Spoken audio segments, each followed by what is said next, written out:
Hello believe learning institute family members, मैं सिर्फ रेशमा देवानी। कैसे हैं आप सब? होप सब बढ़िया है। हम लोग क्या कर रहे हैं? हम लोग सीबीएसई पढ़ रहे हैं। सीबीएसई में 11-12 सीबीएसई के कुछ बेसिक कंसेप्ट पढ़ रहे हैं, जिसमें हम करंटली पढ़ रहे हैं फॉर्म्स ऑफ बिजनेस ऑर्गेनाइजेशन, जिसमें मैं अब तक आपको समझा चुकी हूँ कि सोल ट्रेडर क्या होता है, पार्टनरशिप फर्म क्या होता है, हिंदू अनडिवाइडेड फैमिली क्या होता है, कोऑपरेटिव सोसाइटी क्या होता है। आज हम पढ़ेंगे एक इंपॉर्टेंट टॉपिक जिससे आगे के टॉपिक्स रिलेटेड है। आज मैं आपको पढ़ाने वाली हूँ जॉइंट स्टॉक कंपनी। मैं एकदम बेसिक से आपको समझाती हूँ कि एक्चुअली कंपनी क्या होता है। जैसे आपने बहुत सारे कंसेप्ट सुने होंगे, शेयर मार्केट्स के बारे में सुना होगा, म्यूचुअल फंड्स के बारे में सुना होगा कि भाई कंपनी है, इसके लिए कंपनी के शेयर्स ऊपर जा रहे हैं, कंपनी के शेयर्स नीचे जा रहे हैं, ये शेयर्स बेचे, ये शेयर्स खरीदे। कंपनी के शेयर होल्डर्स उनके ओनर होते हैं, share holders, creditors, debenture holder. ऐसे ऐसे कंसेप्ट आपने शायद कभी कभी सुने हो। अगर आप 12th में हो तो सुने होंगे, अगर आप 11th में हो तो ये आपके लिए नया है। तो मैं एकदम बेसिक रॉ से आपको समझाती हूँ कि एक्चुअली व्हाट इज कंपनी। जैसे मैंने आपको बोला सोल ट्रेडर, तो सिंपल अपने एरिया के किराने की शॉप वाला इमेजिन करना। जैसे मैंने बोला पार्टनरशिप फर्म, तो चार्टर्ड अकाउंटेंट की पार्टनरशिप फर्म लेके हमने एग्जांपल समझा। हिंदू अनडिवाइडेड फैमिली, उसमें मैंने आपको समझाया family business type. Cooperative society समझा, तो उसमें मैंने बोला फार्मर्स है, समझो विलेज में ज्यादा चलता है। कोऑपरेटिव सोसाइटी मतलब फार्मर्स मिलकर बिजनेस कर रहे हैं, मतलब ग्रुप बना दिया, उसको रजिस्टर्ड करा दिया, मेंबर्स एक दूसरे की मदद के लिए। अब जॉइंट स्टॉक कंपनी कैसे बनती है, ये कंपनी क्या होती है, जो आप अकाउंट्स की लैंग्वेज में भी पढ़ते हैं, आर्टिफिशियल पर्सन।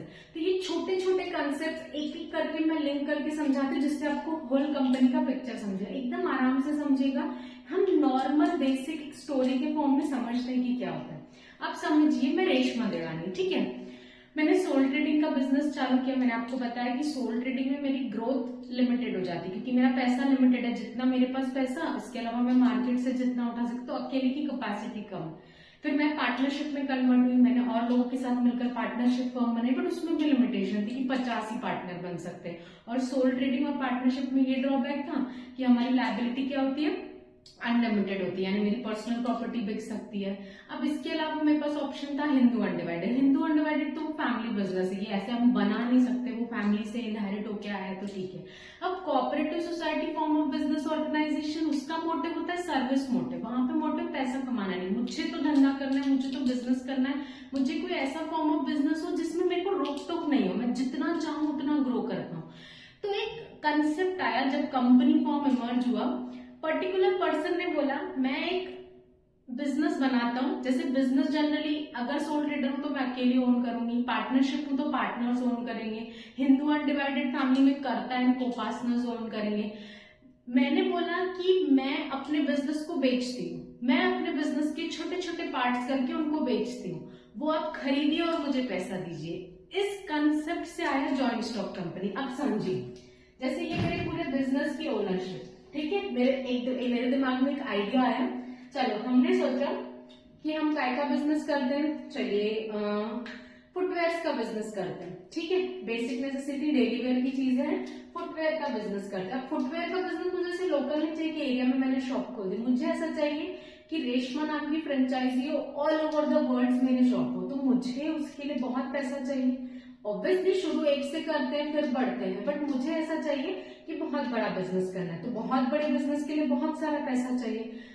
अकेली अगर मैं सोचूं मेरी ओनरशिप हो तो मेरे को ही पैसा लाना है, मुझे ही डालना है, पार्टनरशिप में पार्टनर्स को ही डालना है, मुझे इसकी कोई लिमिट ही नहीं हो। मैं अपने बिजनेस की ओनरशिप को ऐसे छोटे छोटे पार्ट्स में डिवाइड कर देती हूँ, ऐसे एन नंबर, ठीक है, बहुत सारे अनलिमिटेड नंबर्स में। इन छोटे छोटे पार्ट्स को मैं नाम दे देती हूँ शेयर्स, और मैं इनवाइट करती हूँ जनरल पब्लिक। अगर मान लो मैं पब्लिक लिमिटेड कंपनी बना रही हूँ, जनरल पब्लिक को बोलती हूँ आइए आके मेरे शेयर्स परचेज कीजिए।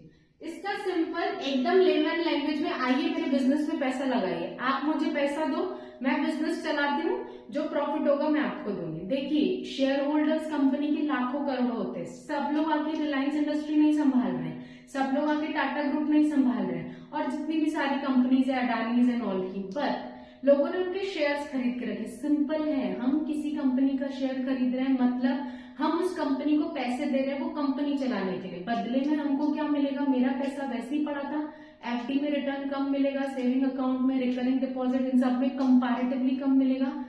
मैं पैसे से वो शेयर्स खरीद लेती हूँ, वो कंपनी बिजनेस चलाएंगे, board of directors and all मिलकर बिजनेस चलाएंगे, जितने भी एक्सपर्ट है, उससे जो रिटर्न मिलेगा यानी प्रॉफिट मिलेगा वो मुझे डिविडेंड के फॉर्म में मिलेगा। तो सिंपल, कंपनी ने अपने शेयर्स बेचने में, रेशमा ने बोला मैं अपने कंपनी की हिस्सेदारी को छोटे छोटे टुकड़ों में बांट देती हूँ, ठीक है। इन छोटे छोटे टुकड़ों को आप खरीदिए, आप खरीदेंगे तो क्या खरीदेंगे आप? शेयर्स। मतलब जिसने जितना टुकड़ा खरीदा वो उतने पार्ट का ओनर होगा। मान लो ये 100 शेयर्स है, ठीक है। अब किसी ने 10 शेयर खरीदे तो उसने कितनी हिस्सेदारी खरीद ली? 1/10 कंपनी में। किसी ने 20 शेयर्स खरीदे, किसी ने 1 शेयर खरीदा। जो जितने रुपए का शेयर खरीदेगा या जितने शेयर्स खरीदेगा उतनी हिस्सेदारी, उतनी ओनरशिप उसको मिल जाएगी। तो इतना आपको समझा? सिंपल है। मेरे बिजनेस की ओनरशिप को या हिस्सेदारी को मैंने छोटे छोटे टुकड़ों में बांट दिया और पब्लिक को बोला खरीदिए। जब पब्लिक मेरे शेयर्स खरीदेगी मतलब वो मेरे धंधे में, मेरे बिजनेस में ओनरशिप खरीद रही है। मैम इससे आपका क्या फायदा? मैं बड़ी बनूंगी। अगर मैं बोलूंगी मैं सोल ट्रेडर और पार्टनरशिप फॉर्म बनकर काम करूं तो मेरे पास लिमिटेड पैसा आएगा। बट मैं अगर कंपनी फॉर्म में करती हूँ और अब कंपनी की हिस्सेदारी को छोटे छोटे टुकड़ों में बांट देती हूँ, नो डाउट हिस्सेदारी मेरी नहीं रहेगी पूरी, दूसरों की भी रहेंगी, बट उस हिस्सेदारी बांटने से मुझे पैसे बहुत आएंगे तो मैं बड़ा बन। जब आपको बड़ा बनना है तो आपको कंपनी फॉर्म में ही बनना होता है। तो मैंने क्या किया, कंपनी की हिस्सेदारी, मान लो 100 शेयर्स में कंपनी की ओनरशिप डिवाइड कर दी, लोगों को बोला शेयर्स खरीदे, जिसने जितने शेयर्स खरीदा वो उतने का ओनर। जैसे आपके पास अगर रिलायंस के शेयर्स है, you are owner in Reliance limited. ऐसे नहीं हम बोलते कि अंबानी ओनर है। अंबानी ओनर क्यों बोलते? क्योंकि रिलायंस लिमिटेड के जितने शेयर्स है, जैसे उसमें 51% शेयर किसके हैं, जितने भी टोटल शेयर होंगे उसके, उसमें 51% शेयर होल्डर अंबानी है, इसलिए हम अंबानी को रिलायंस लिमिटेड का ओनर बोलते हैं। बट एक्चुअली हर वो इंसान जिसने रिलायंस लिमिटेड के इवन एक भी शेयर खरीदा या 5 शेयर, वो भी ओनर है रिलायंस लिमिटेड का। बट हम लेमैन लैंग्वेज में बोलते हैं कि Ambani is the owner of the Reliance limited. No, each and every person जिसने शेयर्स खरीदे हैं वो कंपनी का ओनर होते हैं। आप और मैं जिस भी कंपनी के शेयर्स खरीद रहे हैं हम उसके ओनर हैं। हाँ, बट मेजॉरिटी राइट किसके पास रहेंगे? जिसके पास ज्यादा शेयर्स हैं, क्योंकि जब वोटिंग होगी तो सबसे ज्यादा वोटिंग का पावर उसके पास होगा जिसके पास सबसे ज्यादा शेयर। तो मैंने सिंपल पहले एक कंसेप्ट समझाया, एक ओनरशिप को हमने छोटे छोटे हिस्सों में बांट दिया, उसको बेचने के लिए निकाला शेयर्स बोल के। शेयर्स बोला मतलब लोगों ने वो शेयर्स के लिए पैसे दिए और कंपनी में उतने के ओनर बन गए। अब ये शेयर्स से जो पैसे आएंगे उससे मेरा क्या चलेगा? बिजनेस। अब कंपनी बनाने के लिए जो शेयर्स आपको बेचने उसके लिए आपको रजिस्ट्रेशन कराना पड़ता है। नॉर्मल किराने की भी शॉप खोलते हो तो रेशमा किराना स्टोर एक नाम देते हो ना, हाँ, सोल ट्रेडर का रजिस्ट्रेशन नहीं होता। बट जब आपको कंपनी फॉर्म में काम करना है, आप भले प्राइवेट कंपनी बनाओ या पब्लिक कंपनी बनाओ, हम जनरली यहाँ पब्लिक कंपनी की बात कर रहे हैं, तो पब्लिक कंपनी बनाने के लिए आपको एक आइडेंटिटी मतलब एक रेशमा लिमिटेड नाम देना पड़ेगा। उसको जाके एमसी की वेबसाइट पे रजिस्ट्रेशन कराना पड़ेगा, जिसको आप अकाउंट्स की लैंग्वेज में बोलते हैं आर्टिफिशियल पर्सन। तो आर्टिफिशियल पर्सन मतलब रेशमा लिमिटेड, मैंने एक नाम दे दिया अपने आप को, ठीक है। ये रेशमा लिमिटेड नाम से मैंने कंपनी ओपन कर ली, इसका मैंने रजिस्ट्रेशन करा लिया, यानी मैं क्या बन गई? Artificial person. मेरे को एक आइडेंटिटी मिल गई। अब कंपनीज के नामों में मेरा एक नाम बन गया। जैसे हम पैदा होते हैं तो हमारा बर्थ सर्टिफिकेट बनता है, वैसे ही समझो कंपनी का बर्थ होता है तो उसका इनकॉर्पोरेशन सर्टिफिकेट बनता है, यानी उसको एक नाम मिल जाता है। तो कंपनी भी पर्सन कहलाती है, उसको आर्टिफिशियल पर्सन बोलते हैं। अब ओनरशिप मैंने आपको समझाई, मैंने रजिस्ट्रेशन कर दिया खुद को, तो मेरा एक नाम है, मैं एक आर्टिफिशियल पर्सन बन गई, ठीक है, मैं एक आर्टिफिशियल पर्सन बन गई। उसके बाद ओनरशिप, मैंने ये शेयर्स जितने जितने जिसको बेचे उतने का उसको ओनर बना लिया। जैसे ये 10 शेयर का ओनर बन गया, किसी ने मेरे 5 शेयर खरीदे तो वो 5 शेयर का ओनर बन गया। ऐसे ओनरशिप मैंने आपको टाइप्स बताया, प्राइवेट लिमिटेड और पब्लिक लिमिटेड कंपनी होती है। मैं यहाँ पे आपको पब्लिक लिमिटेड कंपनी समझा रही हूँ फिलहाल। परपेचुअल सक्सेशन, जैसे मैंने सोल ट्रेडर में बताया, सोल ट्रेडर को कुछ भी होता है, डेथ, इंसॉल्वेंसी, एनी डिजीज होता है तो दुकान बंद, यानी सोल ट्रेडिंग बंद। पार्टनरशिप फॉर्म में पार्टनर्स को कुछ होता है, कॉन्फ्लिक्ट्स होते हैं तो पार्टनरशिप फॉर्म डिसॉल्व। कंपनी कभी नहीं मरती, कंपनी एक आर्टिफिशियल पर्सन है, क्योंकि अगर आप रियल पर्सन नहीं हो, नेचुरल पर्सन नहीं हो, तो आप बीमार नहीं पड़ोगे, आप मरोगे नहीं, आप इंसॉल्वेंट। तो आर्टिफिशियल पर्सन है कंपनी जो कभी नहीं मरती। तो उसका सक्सेशन क्या रहता है, परपेचुअल। ये शेयर होल्डर जाएंगे तो दूसरे शेयर होल्डर जाएंगे, बोर्ड ऑफ डायरेक्टर्स जाएंगे तो दूसरे बोर्ड ऑफ डायरेक्टर्स जाएंगे, ठीक है। तो कंपनी कभी नहीं मरती अनलेस अनटिल कुछ फ्रॉड हुआ है, कुछ लीगल फॉर्मेलिटीज है और लॉ आपको कंपनी बंद करने बोल रहा है, यानी जो भी आपका कंपनी या सेबी जो भी है वो आपको बंद करने बोले, वो वाइंडिंग अप इज अलग, नहीं तो जनरल कंपनी नहीं बंद होती। तो दैट इज कंपनी की क्या रहती है, कंटिन्यूटी। लायबिलिटी, यहाँ पे जो शेयर होल्डर्स खरीद रहे हैं, अब इमेजिन करो मैं रिलायंस लिमिटेड के शेयर्स खरीद रही हूँ, मैंने 100 शेयर खरीदे और रिलायंस लिमिटेड अगर डूब गई, मानो ये सब इमेजिनरी सिचुएशन कि रिलायंस लिमिटेड अगर सपोज डूब गई, तो क्या वो मेरे घर का पर्सनल प्रॉपर्टी बेचकर रिलायंस लिमिटेड की उधारी चुकाएंगे? जैसे सुनने में अजीब लगता है ना, फिर कोई क्यों शेयर्स खरीदेगा? नो।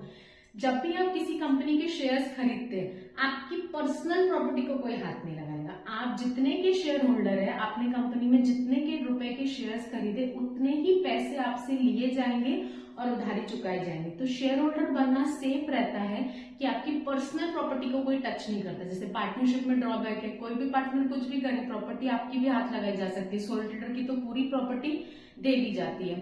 बट जब आप बात करते हैं कंपनी फॉर्म में, तो लायबिलिटी क्या होती है शेयर होल्डर्स की, लिमिटेड। तो ये सेफ प्ले है, जितने की आपने शेयर्स खरीदे उतनी आपकी लायबिलिटी रहेगी। अब कंट्रोल, अब मैम ये तो समझ गया कि रिलायंस लिमिटेड ने शेयर्स बेचने निकाले, उसके शेयर्स खरीदे, या रेशमा लिमिटेड का एग्जांपल, रेशमा लिमिटेड ने अपने शेयर्स मार्केट में निकाले, लोगों ने शेयर्स खरीदे, पैसा आया, उससे रेशमा लिमिटेड चल रही है। चलाएगा कौन? ये जो इतने लाखों करोड़ों शेयर होल्डर्स अलग अलग सिटी, स्टेट, गांव में बैठे, जिन्होंने शेयर्स खरीदे, ऑनलाइन खरीदते हैं शेयर्स डीमैट अकाउंट के थ्रू, तो क्या रोज ये लोग मिलते हैं और चलाते हैं? जैसे सोल ट्रेडिंग में तो दुकान हम खोलते हैं, चलाते हैं, तो क्या ये सब लोग रोज मिलकर रेशमा लिमिटेड में आके बिजनेस करेंगे? इतना टाइम किसी के पास नहीं है।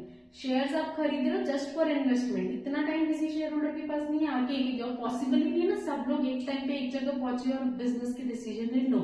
तो इसका सॉल्यूशन होता है, share holders owner of the business होते हैं, no doubt share holder are the owner of the company, but वो क्योंकि हर टाइम पहुंचकर कंपनी का बिजनेस नहीं चला सकते, इट इज नॉट पॉसिबल कि lakhs and crore of share holders आकर मिलकर एक टाइम पे रोज आकर बिजनेस चलाएं, तो वो अपने बिहाफ पे किसको अपॉइंट करते हैं? Board of directors. Share holders क्या होते हैं? ओनर, ठीक है। ये अपने बिहाफ पे अपॉइंट करते हैं बोर्ड ऑफ डायरेक्टर, जो एक्चुअल बिजनेस चलाते हैं, ये मैनेजिंग होते हैं, ठीक है, ये मैनेजर ऑफ बिजनेस होते हैं, इनको रेम्यूनरेशन दिया जाता है।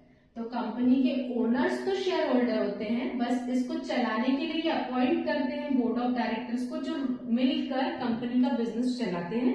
जो भी चीजें होती है, नफा नुकसान चीजें बनाते हैं, profit and loss account, trading account, balance sheet, meetings बुलाते हैं शेयर होल्डर्स की 3 मंथली, जो भी इंटरवल पे, ये सब आगे के टॉपिक से कि कितनी मीटिंग्स होती है, क्या होती है, शेयर होल्डर्स की कौन सी मीटिंग्स होती है, बोर्ड ऑफ डायरेक्टर, ये हमारे आगे के टॉपिक्स है। तो मीटिंग होती है जहां पे वो शेयर होल्डर्स को बताते हैं कि हमने ऐसा ऐसा बिजनेस किया, इतना प्रॉफिट एंड ऑल हुआ, फिर शेयर होल्डर्स उसमें से बोलते हैं, जैसे अगर जो भी बिजनेस उन्होंने चलाया, अब उससे होगा प्रॉफिट, इस प्रॉफिट में से डिविडेंड दिया जाएगा किसको? शेयर होल्डर को, क्योंकि शेयर होल्डर ने बिजनेस में पैसा लगाया है, तो इनको क्या मिलता है बदले में?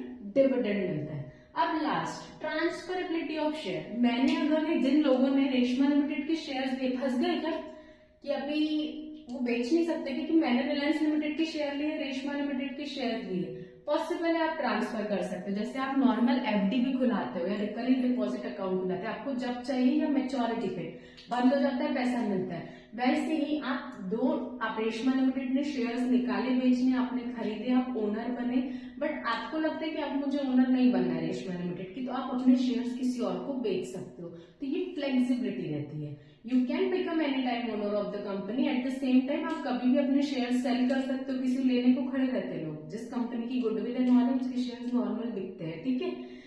तो ट्रांसफरेबिलिटी ऑफ शेयर्स मतलब आप अपने शेयर्स कभी भी बेच सकते हैं, ठीक है। अब जो मैंने ओवरऑल आपको समझाया उसको एक समरी में क्विक रिकैप देती हूँ। मैंने आपको समझाया जब हमको बड़े फॉर्म में बिजनेस करना होता है तो हम कौन से फॉर्म में करते हैं? कंपनी फॉर्म में। कैसे करते हैं? एक नाम को रजिस्टर्ड करा देते हैं, जैसे कि मैंने बोला मेरे एग्जांपल में रेशमा लिमिटेड को रजिस्ट्रेशन करा दिया, इनकॉर्पोरेशन करा दिया, नाम बन गया रेशमा लिमिटेड। अब रेशमा लिमिटेड की ओनरशिप को हमने छोटे छोटे हिस्सों में डिवाइड कर दिया, उस हिस्सों को बेचने के लिए निकाला मार्केट में। हम यहाँ एग्जाम्पल में ले रहे पब्लिक कंपनी। वो शेयर्स जब हमने मार्केट में बेचने निकाले तो वो छोटे छोटे ओनरशिप किसने खरीदी, लोगों ने खरीदी, हमने उनको नाम दिया शेयर होल्डर्स। जिसने जितने शेयर्स खरीदा वो उतने का क्या बन गया, ओनर।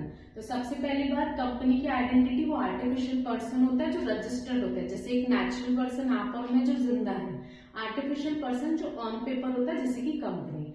उसके बाद ओनरशिप, कंपनी अपने शेयर, कंपनी की ओनरशिप को छोटे छोटे टुकड़ों में डिवाइड कर लेती है, उसको बेचती है, उसी को शेयर्स बोला जाता है। लोग खरीदते हैं यानी बिजनेस में पैसा लगाते हैं।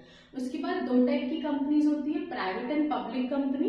डिटेल में हम बाद में जाएंगे, अभी एग्जांपल में पब्लिक कंपनी जो पब्लिक को शेयर्स बेचती है। ठीक है, फॉर्मेशन मैंने आपको बताया, रजिस्ट्रेशन कराना होता है। परपेचुअल सक्सेशन, कंपनी कभी नहीं मरती है। जैसे नेचुरल पर्सन आप और मैं, मेरी डेथ हो सकती है, सोल ट्रेडिंग पर्सन बंद हो सकता है, पार्टनरशिप में पार्टनर्स को कुछ हो गया बंद हो सकता है, जॉइंट इन द फैमिली में कर्ता को कुछ हो गया फिर दूसरा कर्ता आता है, ये सब चीजें होती है। बट कंपनी के केस में कंपनी कभी नहीं मरती, उसका नाम हमेशा रहता है, अनलेस एंड अनटिल को कंपनी को लीगली बोला जाए कि आपको वाइंड अप करना है, आपको बंद करना है, सेबी बोले या जो भी लॉ बोले।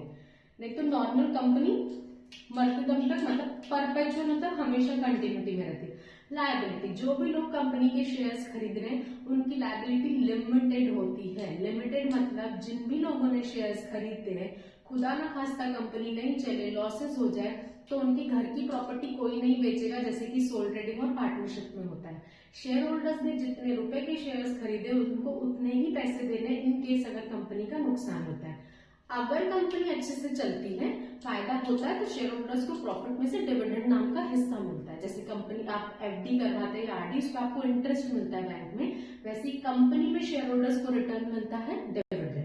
उसके बाद कंट्रोल, अब ये तो समझ गए, कंपनी बना ली जिसको आर्टिफिशियल पर्सन बोला, जिसके हिस्सों को छोटे छोटे पार्ट्स में डिवाइड कर दिया, मार्केट में बेचने को निकाला, लोग शेयर होल्डर्स बन गए, उनको ओनर ऑफ द कंपनी, क्योंकि जिसने जितने शेयर खरीदे वो उतने का ओनर बन गया। जैसे रिलायंस लिमिटेड के जिसके पास शेयर है, they are the owners of Reliance limited, but हम अंबानी को ओनर इसलिए बोलते हैं क्योंकि 51% of total share holding is with Ambani, इसलिए मेजर डिसीजन मेकिंग पावर उनके हाथ में जब भी वोटिंग होती है। नेक्स्ट कंट्रोल, अब शेयर होल्डर्स तो ओनर हो गए, but lakhs and crore of share holder इधर उधर फैले होते all over the world. Online है, कोई भी कहीं से बैठ के किसी भी कंपनी के शेयर्स खरीद सकता है। पॉसिबल नहीं है कि सब हर रोज आकर मिले और बिजनेस चलाए, तो वो अपने बिहाफ पे किसको अपॉइंट करते हैं, बोर्ड ऑफ डायरेक्टर्स जो कंपनी का बिजनेस चलाते हैं। बोर्ड ऑफ डायरेक्टर्स को मान लो सैलरी बोल दो आप, या उसको रेम्यूनरेशन नाम दिया जाता है, वो बोर्ड ऑफ डायरेक्टर्स को मिलता है। Board of directors day to day business संभालते हैं, डिसीजन मेकिंग पावर होता है उनके पास। जब जरूरत होती है वो शेयर होल्डर्स की मीटिंग बुलाते हैं, उनको चीजें बता के उनसे वोटिंग लेकर डिसीजन लेते हैं, बट जो डिसीजन मेकिंग उनके हाथ में, वो खुद डिसीजन लेकर डे टू डे बिजनेसेस को चलाते हैं।